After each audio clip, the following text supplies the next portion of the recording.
Welcome back guys to another eFootball 2022 video. As you may or may not know, there will be a lot of new changes to eFootball 2022 version 1 from version 09.01. That rolls off the tongue nicely. Some of these changes you may already know and some that you may not. I've listed down over 25 additions to the game and I've split them up into 3 groups: gameplay, game plan and non-gameplay related features, and described each one briefly. With the gameplay features, most of you may already know a lot about this, but I've added more details just in case you've missed anything. The game plan will be about what I've learned from watching the videos from Japan, and non-gameplay features that I have heard from Konami and also my own research. If you find this video interesting, please hit the like button, share with your mates and subscribe. Let's get straight into it. Number 1 is stunning kicks, and the biggest inclusion to the gameplay in my opinion. There are different shots and passes that have been added to eFootball version 1, all named stunning or loosely translated from Japan as impact. These different kicks are stunning shot, stunning pass, stunning through ball and stunning cross.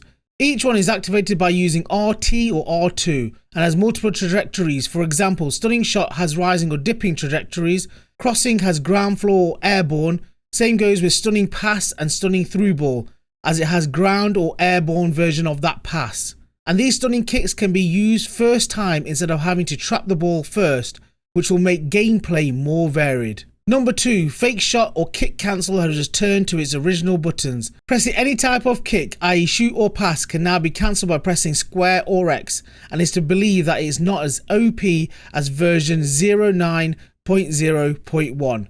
Thankfully. Number 3, left stick dribble is easier, but so is tackling and pressure. Even though left stick dribble and dribbling in essence is easier with better responsive movements, the playtesters have said that a defensive shift has been introduced to version 1.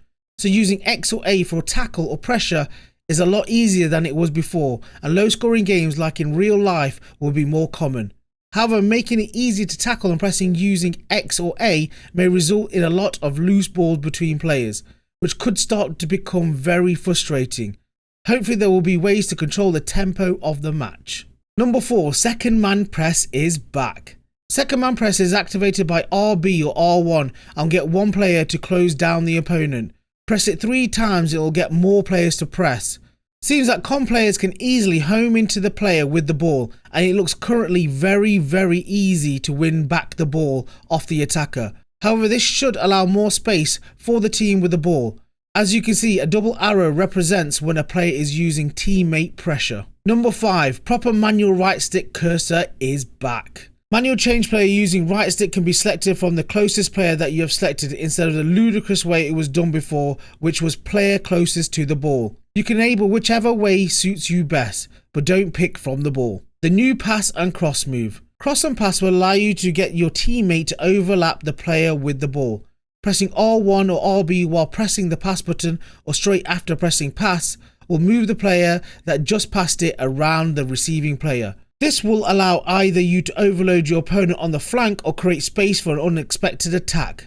Maybe not worth doing this with your centre backs. New shoulder charge mechanic. It has been said that the shoulder charge happens after charge or run, so it may not be activated manually, but done by the game itself when it thinks it's time to do so. And now for the new game plan features. At number 8, X marks the spot. You can now see clearly when you want to swap the player from the first team to your subs, a star appears to notify that person can play in that position. This makes it so much easier and quicker. Number 9, don't play players in their wrong position. The stats of the players will go down, including the overall rating if you put a player in the wrong position, very similar to PES 2021. Number 10, player instructions are back like defensive and counter, but with a strange caveat. 2 offensive options and 2 defensive options are now available. However, it seems that you have to go to Gameplan as soon as the ball is out of play to change any player or team instructions. There is also a man marking option and hard mark, whatever that is. Maybe where the defender tries to get in front of the attacker instead of defending behind him. Number 11, formations can be changed. There will be a selection of formations like 4-3-3 wide and many others, and you can finally select them quickly instead of moving your whole team about. Number 12, formations can be saved. At least 10 slots for your formations can be saved. What isn't completely clear is if individual play instructions are saved with your formation. At times it makes sense not to transfer your individual play instructions, but as you have many slots available, you can rack up a lot of different saves. It all depends how easy it is to see each save. Number 13. No more 3 CFs and no more 4 CBs. You can have 2 centre forwards and 1 striker, or 3 centre backs and 1 fullback.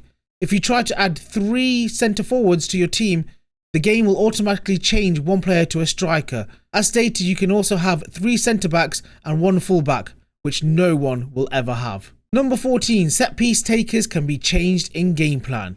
You can now change the kick taker in Gameplan without having to waste your time and everybody else's within the match. And on to the non-gameplay features. At number 15, Creative Team is not the only online mode. According to the devs, events or campaigns will also be available for online matches, as well as the new Dream Team mode, which was previously called Creative Team. Number 16, no sign of Master League. PES or eFootball fans were aware fully this wasn't going to come at launch of eFootball 2022.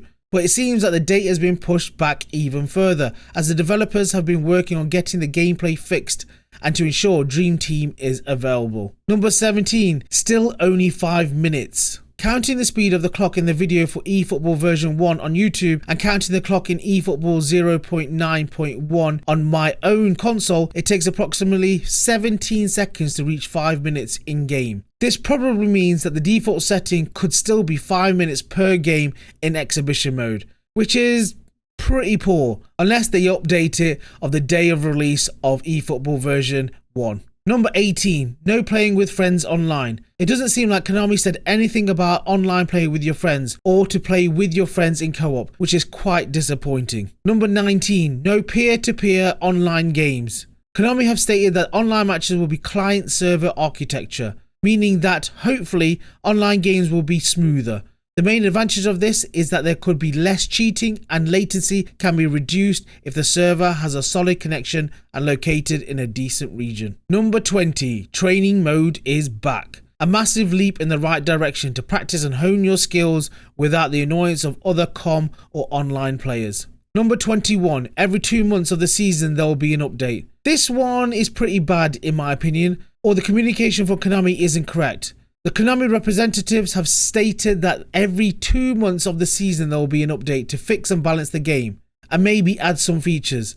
Seems a bit long for me. In theory, this could mean when eFootball version 1 is released, it won't be until June that we'll get the next update. The word season is really bad though. The football season ends soon, so does that mean we won't get any balancing until the next update until September or even October?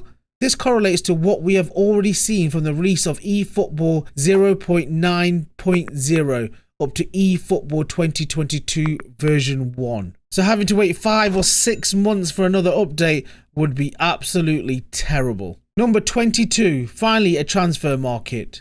There will be some kind of transfer market, and if you have already played a lot of eFootball, then you will be at an advantage of those who haven't. But as we all know, GP is unlimited at Konami. Number 23, new stadiums finally added. Some new stadiums have been added, and even the old ones, the existing ones, will have better lighting and better crowds. And what I've seen so far, they look pretty impressive. Number 24, different camera angles for different consoles. For some reason only known to Konami, the PlayStation and Xbox will have different camera angles as default. I understand or believe I've heard that the PlayStation will have stadium view as the default camera and the Xbox will have dynamic wide. Seems very strange on why they got 2 different camera angles for the same game on 2 different consoles. At number 25, new improved faces. As expected, there will be new face updates, especially for players like Ronaldo. Hurrah! And that's it guys, that's my 25 new features that are coming to eFootball 2022. If there are more and I've missed any out, please do let me know in the comment section below. Please let me know if you are excited for this drop, for this release on Thursday, and let me know what you think will happen. Are you interested in Dream Team? Do you like the gameplay? I'm a bit concerned about the erratic pressure and the teammate compressor, but we'll have to see. Anyway, thank you very much for watching. Please hit that like button and catch you on the next one. Peace.